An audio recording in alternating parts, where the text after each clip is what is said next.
The meeting is now recording. We'll begin by taking the settlement for this Cambuslang and Rutherglen Area Committee held on Wednesday the 13th of August 2025.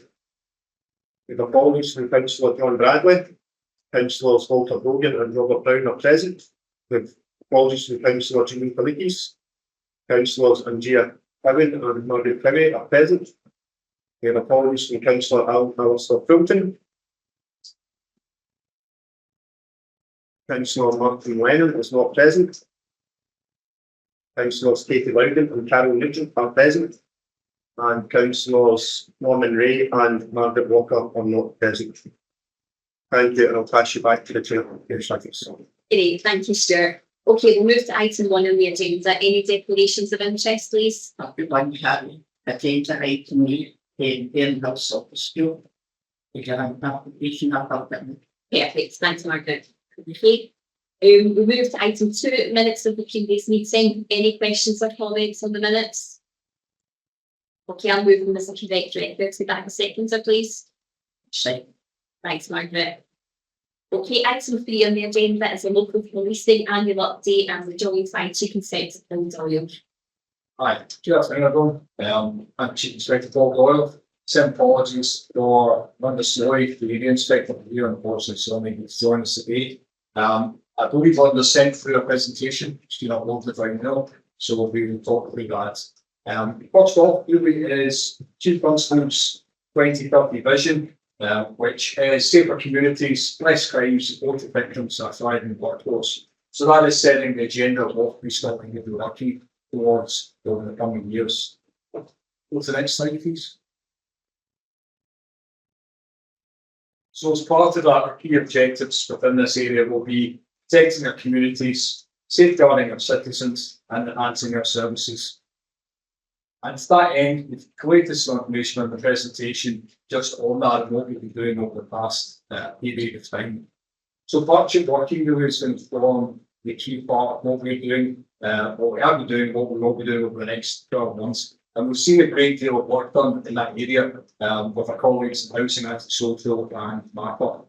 And this has really helped and informed us in terms of our strategy going forward and how we're dealing with antisocial behaviour, violent crime within our community and youth crime. Okay. We'll also be working in partnership with Scottish Fire and Rescue. And to that end, we'll be working within the community, identifying offenders that are having an impact on the NSFRS and providing educational inputs as to the consequences of setting fires and attempting to identify any motive behind such offending behaviour and what we can do with them. And a great part of that work revolves around youth offenders and education in that sector.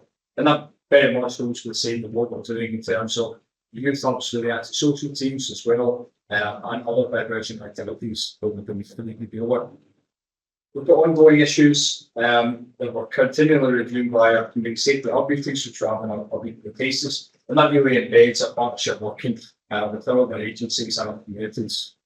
In terms of schools, Stonewall High School, Catherine High School, Trinity High School, all have dedicated school-based campus officers, and these officers have been delivering inputs in terms of behaviour, online safety, night crime, and the role of the police within the community to try and educate and inform our youths, divert them away from criminality, and also support the school system and diverting and preventing criminality within the community. When we look at youth offending across the board, we see that violence around or youth disorder around schools is going to be one of our primary locations, thanks to investment in education and the police force into having those campus officers present. Next slide. Youth disorder is going to be a continued focus, especially within Cambuslang, Rutherglen and halfway areas. And our community officers are continuing to engage with various youth groups over the last 12 months. In particular, attending and working closely with the University of Connections in Rutherglen and tackling that antisocial behaviour that as it arises from our youth disorder. I'm going to be working, as I said, with the Youth Hub as well in terms of the SLC, and we ran the Anti-Proxy campaign, with some officers visiting a number of licensed premises to deter proxy purchasing of alcohol by adults for young people, and also dealing with things like vapes and underage diets. So, and there's also quite a bit of success around that, which is good to see. And we're also working with Community Alcohol Partnership as well, and really any other agency. We have the Scottish Violence Reduction Unit as well, which is a national body. And we've currently got a bit of work ongoing with them to identify all the youth groups and available diversion activities that we can then start engaging with going forward. And that's going to be over the next 12 months in strategy for our local officers. Our violence reduction plans run weekly and are continually reviewed. So we have dedicated control plans, and that will basically be informed by what's happening with our communities and how best we can then bid for special resources and also task out our local officers to deal with that. And that kind of feeds into the good work we will see where local drug dealers from the Rutherglen area in charge with a number of events, including series, solids, and events for the use of daily. Next slide, please. We have dedicated community safety officers as well to continue to deliver inputs and awareness events in the area. And we have interactions with nurseries and schools in terms of online safety, bike parking events, and talking about all awareness as well as safety campaigns. So very much into the term away from criminality space, and taking lead on that will always be our community safety officers and our community policing teams. And we've done very similar things around high schools as well, where we have our campus officers and they're obviously being supported by our community safety teams as well. And that feeds into some of the lethal drops we've done around the area in terms of campaigns around bogus workmen and doorstep crime as well, which we are seeing a rise of that kind of criminality. So trying to enter into that space and be as productive as possible early on. With the next stage, please. In terms of substance abuse harm, local community policing teams, along with our proactive policing team, will continue to target those drug dealers and those who are concerned by drugs over the last 12 months. And very much intelligence-led policing for this one. In terms of this, with some good examples of ones we executed at Hale Avenue, and some very close with dog searches, game ketamine, taking off the streets, various bits of powder, as well as cat seizures as well. And that's just really one example of a lot of work that our proactive policing teams are doing in terms of more serious and organised crime that we're seeing within our communities. Preventative work, we're going to work very closely with analysts. So we're engaging in terms like policing, and that will form going forward into our autumn and festive events. We've seen the same sort of work done over the school holidays to tackle youth violence and disorder that we see rising during the school breaks. And from doing that, we're preventively engaging in that space early on and making sure that it's intelligence fighting and putting our officers, deploying officers in a meaningful way to the right places at the right time. And we're going to engage with our national retail crime as well. What we are seeing is a rise in retail crime and cluster theft and also youth disorder around a lot of shops. So there's a bit of work ongoing right now to see how we can engage better with our retailers to inform them, give them some more education advice, some safety advice. And part of planning for that going forward will be, part of the task of community inspectors, will be to engage with retailers against crime acts, Scottish Business Resilience Centre, and host events that we can give to retailers to better educate them on how to keep their stores safe, but also link in with our community policing teams as well, so that we're getting that background service.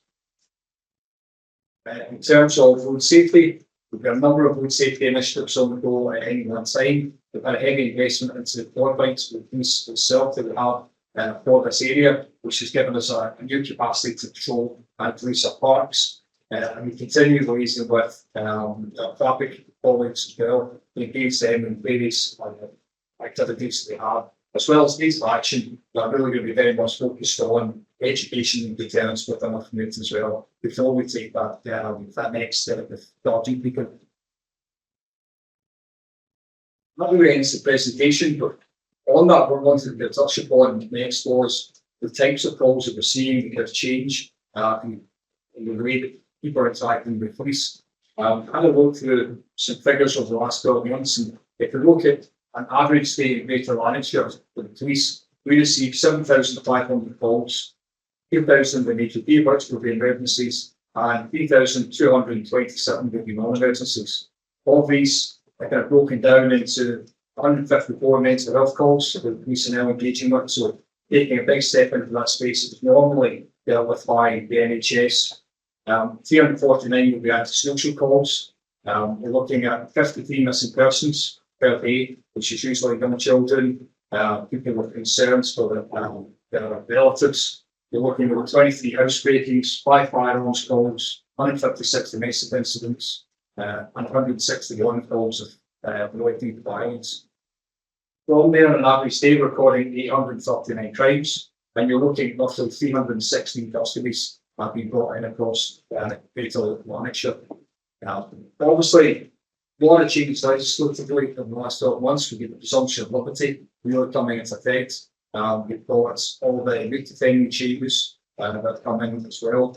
So, big area of change in terms of how we're policing, how we're keeping people in custody, and how we're engaging with that section of society, which brings us challenges. But what we are seeing is a lot of calls are coming towards police. I think 3,227 non-emergency.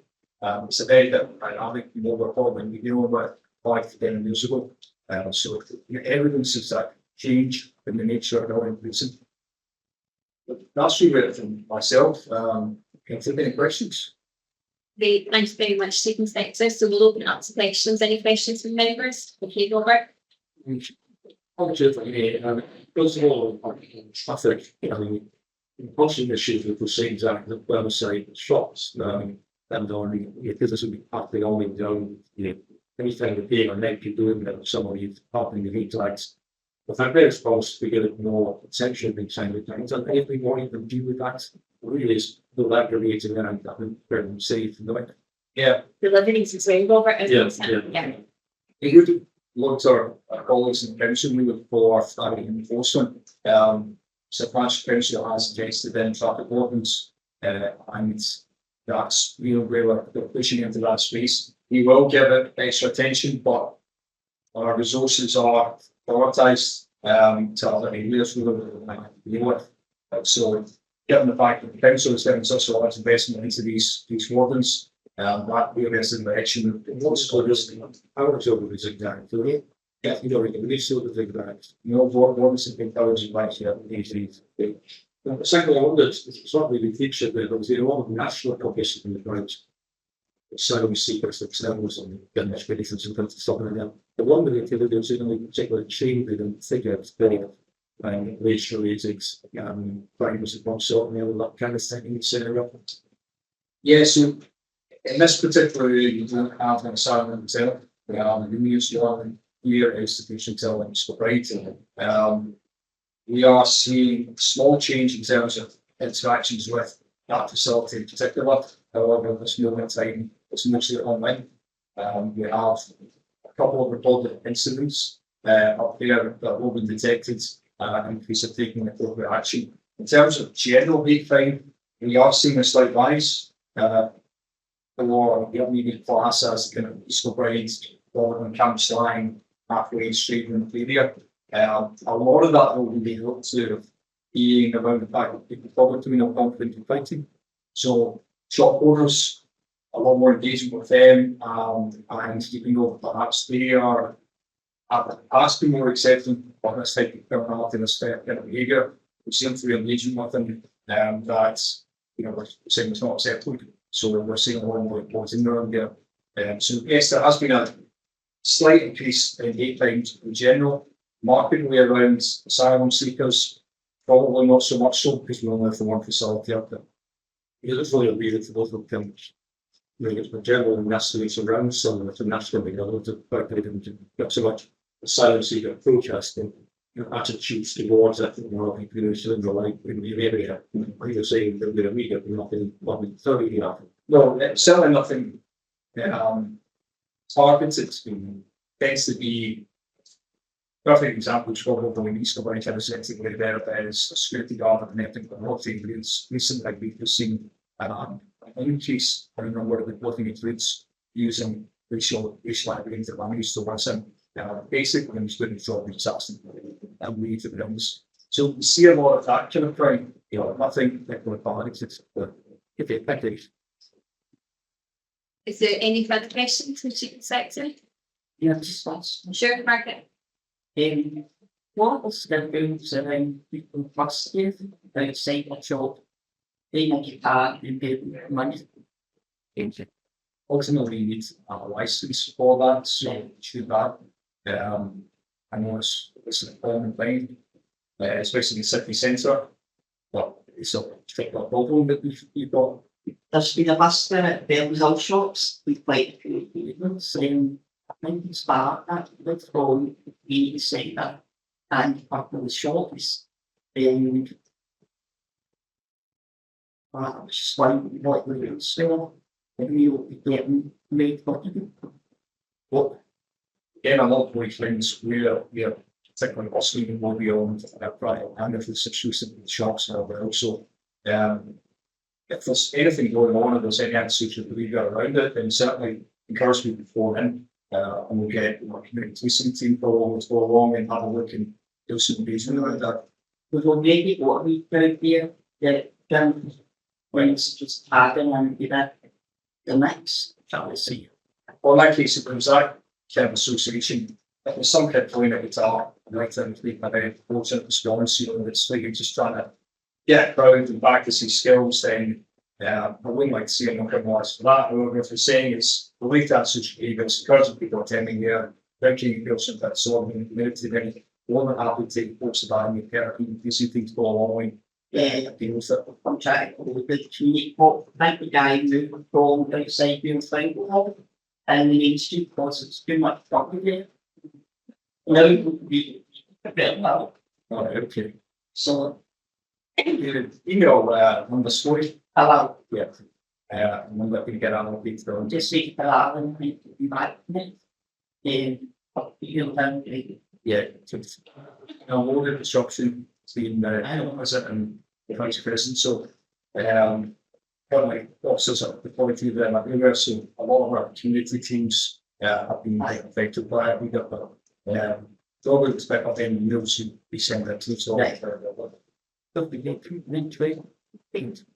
Can I just ask a quick question? Just in the presentation, you made reference to courier frauds and highlighting campaign. Could you just expand on that, please? yeah, it's one of those parts of the market that we're seeing it. If you rise in couriers, basically with more arms and delivery drivers than those, we're seeing rising actually frauds, whether it be drivers outside of delivering goods, leaving them outside people's houses, aside for them, so more clients picks up takes we're seeing it rising in the front. So again, it can fall with those events, the education space for companies, couriers, because obviously they're the ones that are between the losses for because they actually but we will report us and we can set up anything else for its style. Thank you.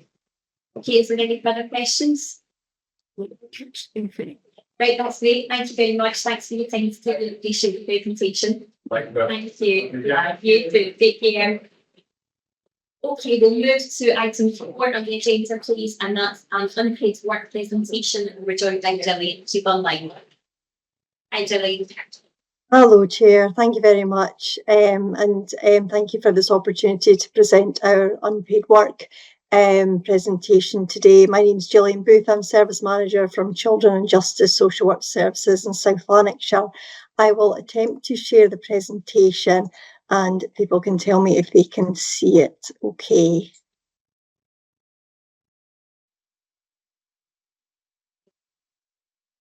Can people see that okay? Yeah, thank you. Okay, that's great. So really today's aims of the presentation, if I just move on, is to provide some data in respect to the numbers of unpaid work hours that we've completed across South Lanarkshire over the last year, and to highlight some of the recent work in particular to the area of Cambuslang and Rutherglen communities, and also to provide an opportunity for comments and questions from committee members today. So you can see here in this slide that we've had 743 community payback orders made. So that can be community payback orders with supervision, but all have a component of unpaid work in those 743. In terms of unpaid work hours and other activity hours that the Sheriff Court in Hamilton, Glasgow and Lanark imposed were just under their 100,000 hours. And the number of hours that we got completed through that period is just over 6,200,000 that we've got there. So you can see that that's really, if you break that down over the 52 weeks, you're talking about over 1,000 hours a week of unpaid work being completed. I've next broken down the referrals that we get in each of the localities. So you can see for Cambuslang and Rutherglen, we've got 80 referrals that we received over the year period. And that's not too dissimilar from some of the other localities. Obviously, you'll notice Hamilton has the highest numbers there, and in part just in terms of the range of different organisations that make referrals in. I've outlined some of the different services that refer into our unpaid work service from Cambuslang and Rutherglen area. So I'm sure a lot of these will be familiar to yourselves, but you can see there just the range of different organisations from social work, our own council resources such as housing, but also a number of third sector organisations, and particularly there the primary schools as well. So a range of different opportunities that we provide to do work in the community, which I'll go on and speak about. So one of the first things I wanted to highlight was just around about our wellbeing group that we've created over the last couple of years in unpaid work. Now this can be our wellbeing group operates both in the community as well as in Auchentibber, where our unpaid work base is.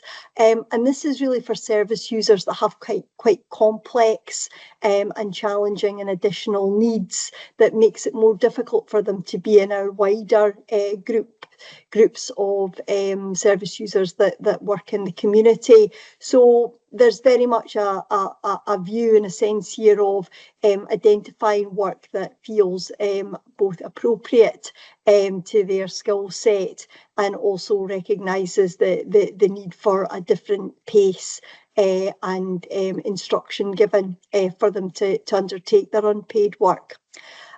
So just I'm going to show you a slide just now of some of the work that the wellbeing group's undertaken at Burnside Primary School with the Grow 73 initiative. And you can see there was the development of a polytunnel.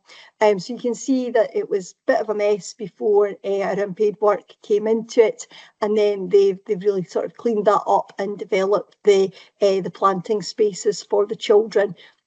And then that's really then for the school to decide about how they want to use it. But I have to say some of the feedback we get from service users is that they really enjoy this type of work. You can probably appreciate that it's not an easy task to erect a polytunnel and make sure that it's wind and watertight and erected well and safely. So service users do feel that there's a great sense of achievement in actually being able to undertake these tasks. And certainly in terms of giving back to the community, I think we would all agree that it's a really worthwhile project. So that's one example of what the wellbeing group undertakes. And then we've got another polytunnel which was erected at Cairns Primary School in Cambuslang. And this is very much a piece of work that the school is looking to develop in terms of outdoor activities, learning and development for children in terms of growing and sustainability in relation to different, growing projects for fruit and vegetables. We've also got an example of some work that was done at Seafield Drive. and that is in Rutherglen, and that's, I believe, a complex for older adults, a housing complex for older adults, and you'll see there that there was quite a lot of moss and I suppose vegetation, and the concern that the residents of that housing complex had was just around about safety in terms of going out and into their sort of garden space. So you'll see Unpaid Work did a great job there of clearing that up and making that fit for spending time in and walking within. Also want to just talk a little bit about the wood workshops, the wood workshop, I should say, that we have, which uses a number of different materials, but particularly reclaimed wood. So this supports the sustainability agenda that we have within the council in terms of reusing materials that have a second life, and we get a number of different wood sources from local businesses. These can take the form of pallets, so pallets that different businesses have used, construction sites, industrial estates, and also from people in the communities that have donated them. And what we do is we then repurpose these, and I'm just going to show you here some examples we've got of that type of work. So there is, I think, what we call a sort of mud kitchen for children to play in, and you can see we put a sink in, and that's all being repurposed from wood pallets. So in addition to the wellbeing group, we've also got our young persons group, and I think it is particularly relevant listening to our police colleagues at the previous presentation, just in terms of obviously the challenge in terms of young person offending. And we've recognised for a number of years in justice social work services that our offering to young people does need to be different, given the age and stage and learning and development of many of our young people, particularly young people who have had care experience and early years trauma. And we recognise that, you know, the stage that they're at in terms of understanding and learning and education is different, can be different from our more mature adults that are on unpaid work. So there's something about recognising that the additional time and support needs to be given. Also recognising around the different vulnerabilities that young people have as well, particularly in relation to mental health and substance use. So there's a focus on not just about providing skills and education to young people on unpaid work, but also thinking about the different welfare needs that people have and making sure that what we are providing people on unpaid work does have a strong educational component. So just to show you there a range of different types of work and other activity that our young people's group undertake. And when I talk about other activity, I'm talking about a certain proportion of persons' unpaid work hours, which can be up to 30% of their order, which is specifically focused on education and learning. So you'll see there, I'll give an example of the NHS event Snowed Under, which is a programme that we operate with our mental health colleagues, particularly looking at how you support people through the winter months and particularly leading up to Christmas, which we know can be a particularly difficult time of year for our service users, and thinking about how they can look after themselves and try and keep healthy lifestyles to help support them through these times. We also have our Keep Well nurse service that is a nurse from NHS Lanarkshire that comes to our unpaid work base in Auckland and offers a range of different health supports and services, and that can be everything from discussions around nutrition, blood pressure checks, healthy living, and mental health support. And we also have been really keen to be able to talk about the involvement that we've had around the work we do with our fire and rescue services in terms of the SHIELD programme. And that's where we have our service users spend a day with our fire and rescue colleagues to look at particularly how to keep your home safe and how to ensure that you prevent fires. And it's a very interactive course that people undertake. They certainly say it supports their knowledge around about fire safety, and also gets them thinking about how they can make sure that their home and the homes of their family are fire safe as well. So one of the other things that we've got at Auchentibber is our education garden. And this is something that we've had in place for a few years now, but what's particularly good about this initiative is that it aims to work alongside a number of our South Lanarkshire strategies, particularly in relation to our good food strategy, in terms of good food at home and in the community, and developing and growing your own food. And it also works alongside our South Lanarkshire Sustainable Development and Climate Change strategy. So thinking about protecting our natural environment and enhancing health and well-being in local communities. And it also strongly works towards good mental health and well-being, in terms of what we've known for a long time, that mental health is supported through being in nature, and that being aligned with physical activity that comes with being outdoors. So we've been really keen to be able to promote the garden, and you can see there just some of the different types of vegetables we've been growing. I think that's courgettes and carrots, and there's some tomatoes, and then you'll see in the last slide was how you could make a healthy cheese and tomato sandwich. And this is also just a slide and just some of the other different vegetables and fruits that we've been growing there as well. So one of the things that this does is it helps give some skills to service users around about growing fruit and vegetables, with the opportunity to go on and work towards a Glyn Award, which is a horticultural award, if they were interested in pursuing that line of sort of career and employment opportunities.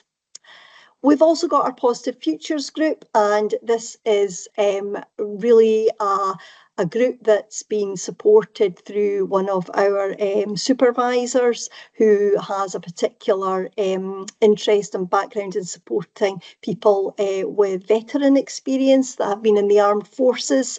And we've developed this now with our learning through to more service users, wider group of service users, and with very much a focus on thinking about physical activity and accessing different types of opportunities in the community, like your sports centres. So supporting people to think about how they could join a local gym, or local sports area.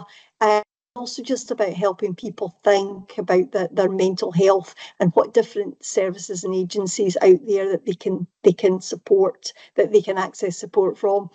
And we also have our kitchen learning hub, and that focuses on how to make healthy, nutritious, good budget meals, and develop cooking skills. So a really, as it says, a Positive Futures group. And that's an example of someone learning to play squash. And then we've also got examples of what some of our service users have made in the kitchen. And then I've just got a slide here just about some of the feedback that we get from people that have been on the group and what they've got out of it. And certainly, everybody we speak to really does say, that it's helped them. It's been positive learning from other service users, and also hearing a range of different opportunities that are out in the community that they might not have felt they've been able to access before. And then we've also got our remote work projects, and this was really born from our period of COVID restrictions, where people had to work in different places than unpaid work base at Auchentibber during lockdown. So the remote projects still continue, and we select people very carefully for remote projects, and this can be people with maybe some physical disabilities and barriers that would prevent them being able to do physical work in the groups outside, and also maybe people with severe enduring mental health issues where it's not possible at the start for them to come into their unpaid work at Auchentibber. So we've got a range of different projects, such as the survival blankets. These are blankets that we have made for people that may be rough sleeping, and these are made out of crisp packets and then soldered together to make a durable waterproof blanket. And we've also got our rag rugs, and these are rugs made out of old rags, pieces of material, and they are then given to the animal welfare shelters. And we've also got our Diamond Art project as well, which looks at providing pictures made up of kind of acrylic diamonds that can then be given to people and different services. Examples would be our residential children's homes. And there's just some pictures there, so you can see that little dog's quite delighted with his rug, and you can see the survival blankets as well. So we do a push for trying to get crisp packets from different organisations and people to donate them so that we can make the blankets. And that's an example of some diamond art that we've got as well. And then I suppose just to say these are just a range of the different partners that we work with. I'll probably just highlight there the Clyde Climate Forest, in which I have to say we've been delighted to be able to work alongside. Their strategy is really to increase the tree canopy over areas that would be at risk from different climate events. These trees are going to provide resilience to extreme weather events, as well as providing and improving, I should say, local air quality and spaces for people in nature. So we've been delighted. I think we've planted over, I think, probably 300 trees now with Clyde Climate Forest. Sorry, 3,000, should I say. And there's some of the examples of the tree planting. I've talked a little bit about the garden there, and just noting that we've had some support from Castlebank Horticultural Centre as well, as I say, to provide education around about developing our kitchen garden. And there's some further examples we've got of what we've developed. I couldn't really end the presentation without talking about our unpaid work laundry project. I'm sure you all know about the winter jacket appeal that we undertake every year, really, in terms of getting a number of donated jackets from the community and laundering them and then distributing between the schools within Lanarkshire. It's been very successful, and I think whilst I note that it says over 200 winter jackets, I think the final total was actually nearer 300. So it's a very well used and well received project that we do there. Some of the new things that we've been doing that might be of interest to the committee is that we've been working in partnership with Police Scotland to develop a community murals service within police custody cells. One of the things that we have learned through the Centre for Children and Youth Justice and through our CHAMPS board, and that's Young Persons Champion Board that we have in South Lanarkshire, is just around about the traumatising effect that being in police custody can have. And one of the things that Police Scotland had approached us to consider is if we could work with them in partnership, thinking about young people providing artwork to specific and dedicated cells, police custody cells. So it's something that we've started conversations about, and we've been working with the University of West of Scotland, Dr. Joanne Miller, to look at how we can take this forward. And that this would be taking place in Motherwell Police Office. So hopefully by the next time I speak to yourselves, we'll be actually able to show you some of the artwork that will be based there. On the 27th of November last year, we were fortunate enough to receive a visit from the Cabinet Secretary for Justice and Home Affairs, Angela Constance, to our unpaid work service. We're there in the laundry unit, and it was an opportunity really to showcase the work that unpaid work do. So I've spoken about the veterans service that we support, as well as our winter jackets. And it was also an opportunity really to speak about some of the wider work that justice services do in the localities. So I appreciate the time that I've taken to speak today about our service. So just to conclude, we would welcome any feedback and any opportunities to work with our local community members. And we have an online referral form, and I know that information has been circulated already, but the reason that we've put this in place is really to ensure that there's an immediacy of contact with referrers, and also be able to categorise clearly what different types of works we do, to look at then how we can improve services going forward. So I will leave you with that, and if there's any questions, happy to take them just now, and also my fieldwork manager Claire Borden will be happy to answer any retrospective questions that anybody has. Thank you. I'll stop sharing. Thanks very much, Gillian. That was a really important presentation. Thank you. I'm just going to open it up to questions. Before I do, just a reminder for everyone in the room, please. There's a little bit of feedback that the sound could be a little bit better, so if we could all speak a bit louder, then it should help people that are online. So yeah, open it up to questions, please. Robert?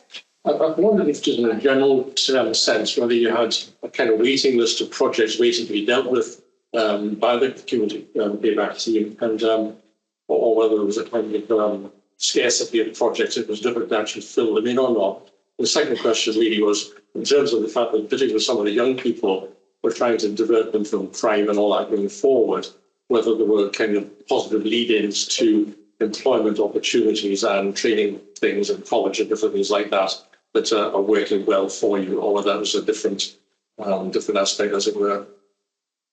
Thank you, Councillor Brown, for those questions. Yes, I mean, we do have a waiting list. One of our challenges at unpaid work is that when we do work in the community, we have to be mindful that where we're working has welfare facilities for both service users and staff, and by that I mean toilets and somewhere that they can have their lunch and breaks. So sometimes we have to put a pause on referrals that we're asked to do, particularly when it's very remote areas that we're working. And certainly in terms of our urban areas, Rutherglen, Cambuslang, maybe not quite as bad, given that you're nearer offices and spaces that you can use for that. But yes, I would say that there are waiting lists. We try and certainly prioritise people in terms of need. If there's specific vulnerabilities, particularly an example would be, an older adults sheltered housing complex, we would see that as a priority. In terms of your second question about education, certainly is something that we are trying to progress. We've had some conversations with South Lanarkshire College around about some vocational type of courses that our service users could undertake. We do need to pick that bit of work up and try and progress that. We also have done a little bit of work around about trying to recruit people with lived and living experience into justice social work, and we've managed to create six new over the last 4 years, 6 new support worker posts specifically for people that have had experience of justice services.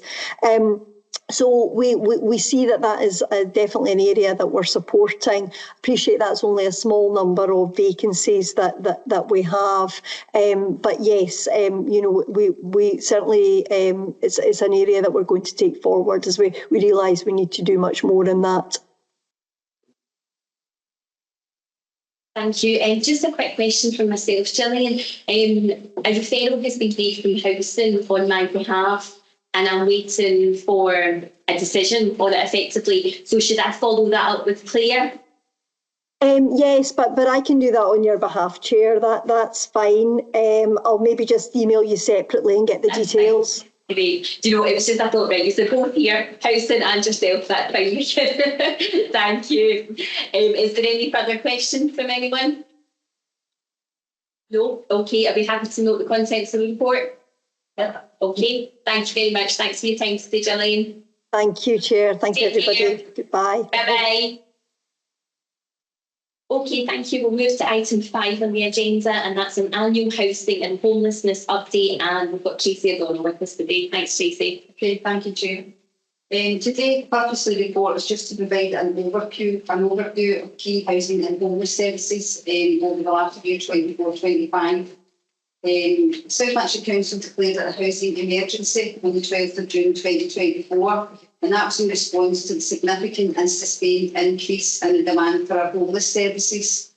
During 2020 to 2023, we had 28% increase in number of people applying to the council for assistance due to homelessness, 38% increase in number of people recorded by the council as homeless, and 101% increase in the backlog of urgent need homeless households awaiting household.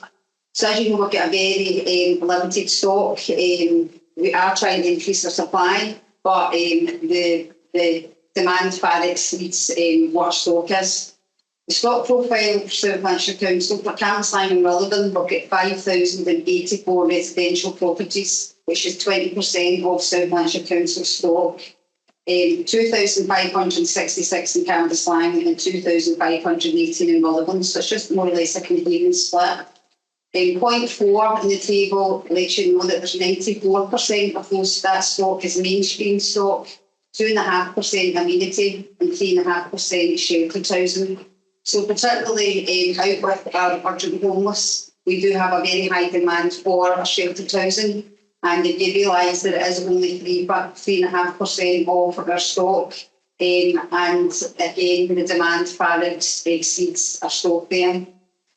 Just in point 4.3, it's just to let you know, bring your attention that 60% of our stock is 2-bedroom property. So again, when anybody is queuing for 3 bedrooms or 4 bedrooms, then that is very limited availability of that stock. So that's why people tend to wait longer for the larger properties.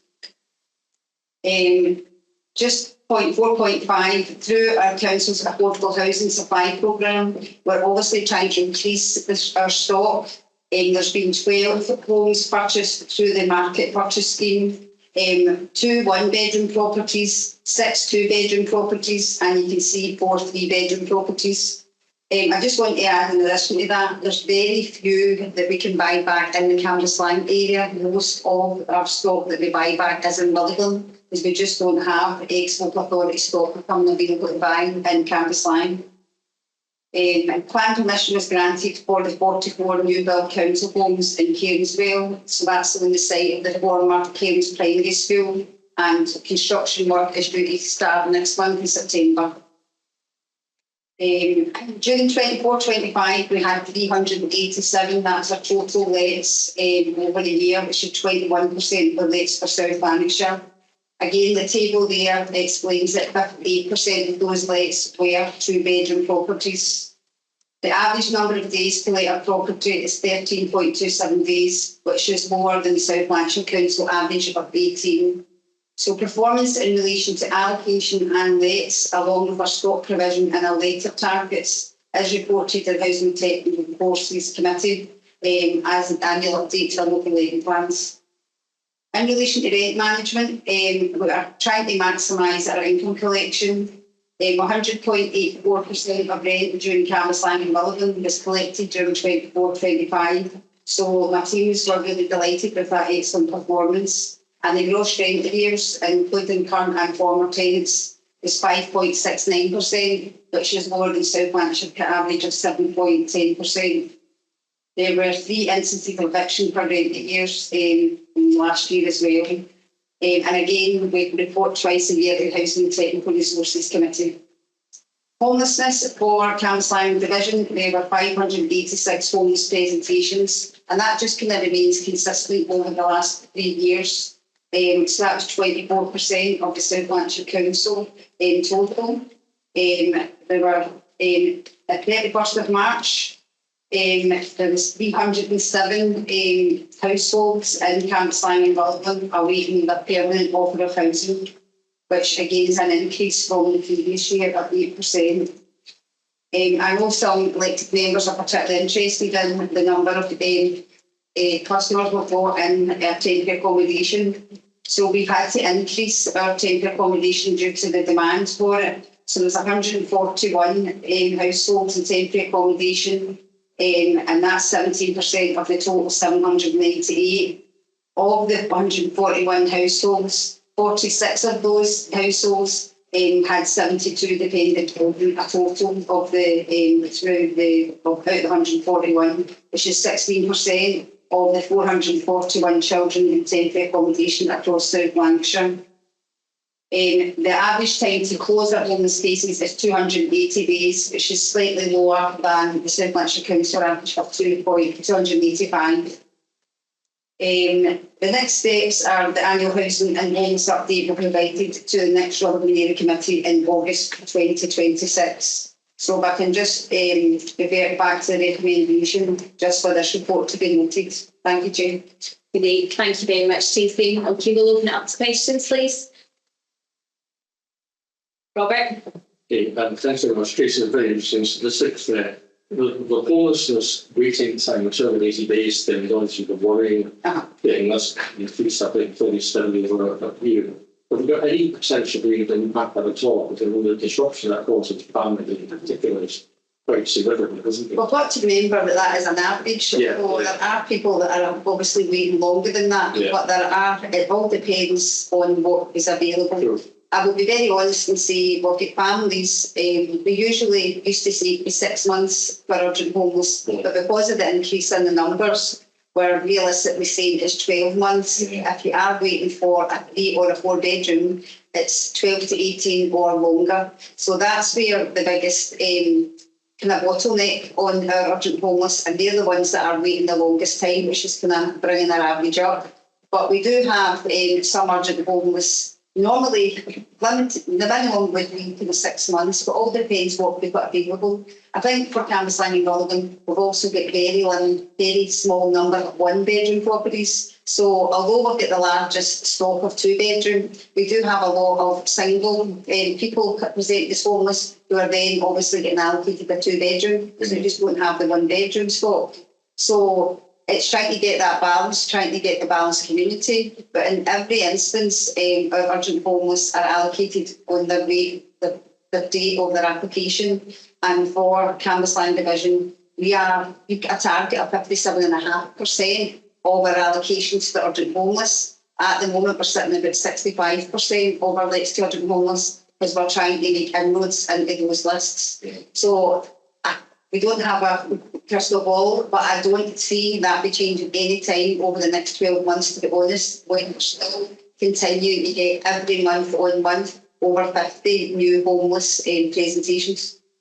Two sort of follow-ups would be, is there any problem to families with children within that?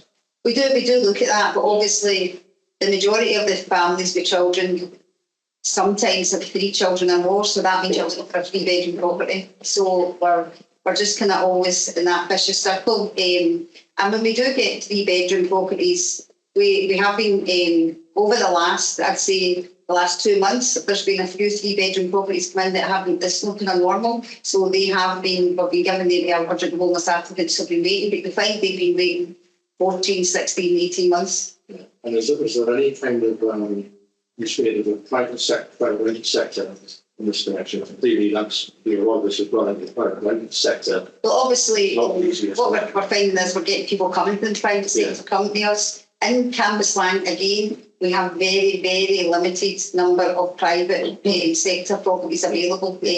So when we give housing options advice, we aren't able to give them point in the direction of any private properties that are available in Cambuslang. And it's one division, Cambuslang and Rutherglen, but you've got a very core of people who come from Cambuslang, want to stay in Cambuslang, people in Rutherglen want to stay in Rutherglen. But if you are an urgent homeless applicant, you don't have the luxury of saying, picking an area, so you have to queue for the whole of Cambuslang and Rutherglen. And that's sometimes what we come up against. People don't want to be out with an area they're familiar with, or where they've got family, or where they've got support. But if it's the first 3-bedroom property that we've bought and you've been waiting 14, 16 months, then realistically you only get one offer. So people have to manage the urgent homeless applicants' expectations, because the most disappointing thing is we go through the 12, 14 months, they get an offer which is suitable for their family composition, and then they refuse it, and then they have to go and make other arrangements, and that's the last thing that they want to happen. We want to support people through and getting their permanent tenancy and sustaining that. I suppose, sorry, Carry on. just following up on food, I mean, how many people do we get from this probably at the end not being housed by us? So I think we have to put out the separate accommodation, you know. It does happen, unfortunately it does happen. We've been in a particular case, somebody recently, and we've had to take legal action, but we were still trying to allocate that person, so they actually got an allocation through the waiting list rather than the urgent homeless list, and ended up, so they had overstayed, because obviously we've got high demand for a temporary accommodation. So if somebody's no longer classed as homeless because you refused an offer, then we need that property back for somebody else who's waiting. But I think it was a particular case you might have actually contacted me about, so that person's been allocated through the waiting list, which is fortunate. Thank you. Thank you. Hi, thanks, Carol.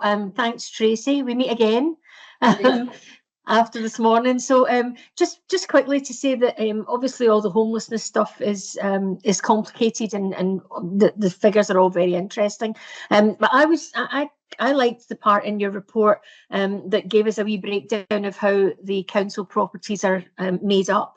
You know, of the 5,084 properties, we only have 862 3-bedroom properties, and I think that sort of information is good for us to have, because when people contact us and say, you know, I've been on the list for ages, I haven't had an offer, you know, these numbers are quite good for us to have to hand, and just to be able to say, well, you know, that's all we've got throughout the whole area. So I found that very interesting, and the fact that we've only got 78 4-bedroom properties, because a lot of people are looking for these bigger homes. So really just a quick thank you. I'm going to take a wee note of all these so that I've got them to hand, because it's difficult explaining to people why they're not getting an offer separate from the homelessness list. I think people on the general list feel that they're probably being they're being overlooked because of the homeless situation. So I think it's quite good that we've just got as much information as possible,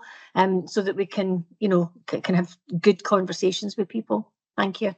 Well, thanks. I just want to say that, yeah, that's good. We can arm you with that information, but what also over and above that is it's the availability of stock, and normally we can keep a record of that over the last 2 years. We can talk about, and I'll just give you one example that I was looking at very recently, and it's somebody who requires a 3-bedroom in Cambuslang. They only want a particular area in Cambuslang, Overton. But in Overton, we actually only have 3 bedrooms, and nothing's became available in the last 2 years. But when I looked at the bigger picture over the whole of Cambuslang, there's something like, I think it's 229 properties, right, all sizes in Cambuslang, and over the last year, the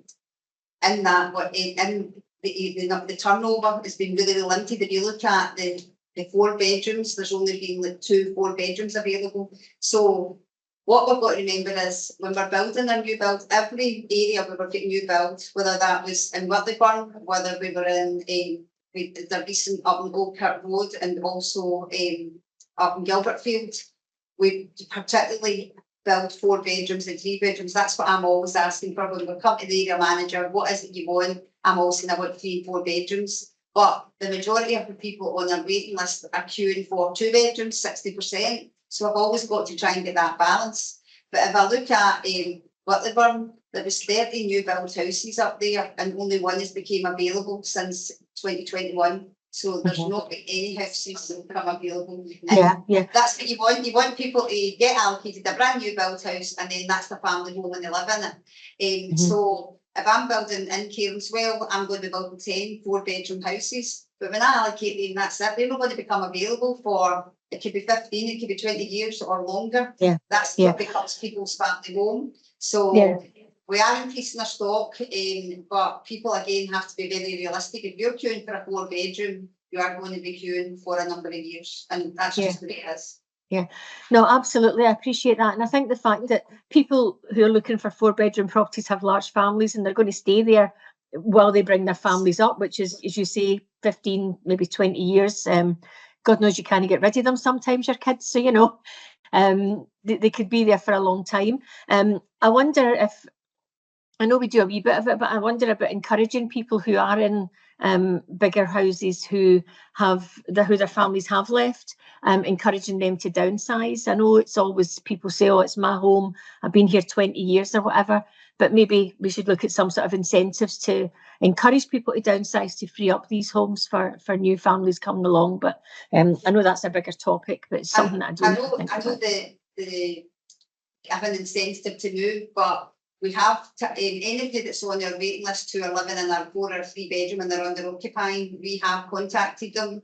I think we've moved about 4 people, and the other people are obviously, they might be in a 3-bed flat, but they want a 2-bed house back front door.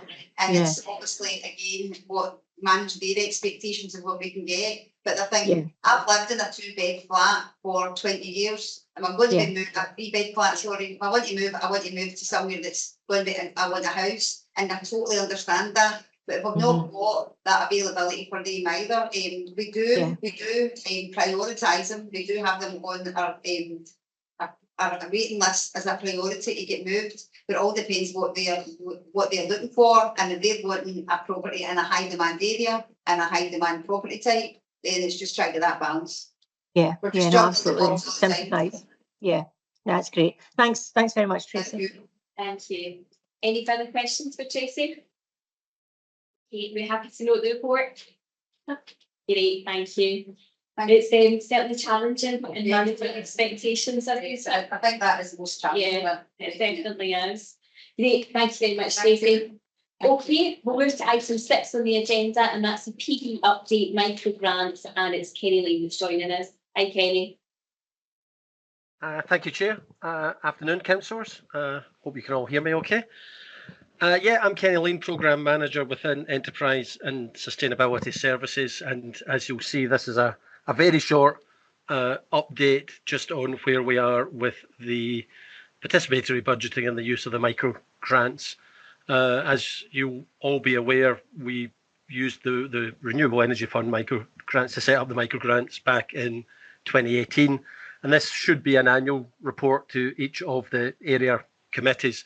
It's been taken to the Community and Enterprise Resource Committees as part of our annual report every May, June time.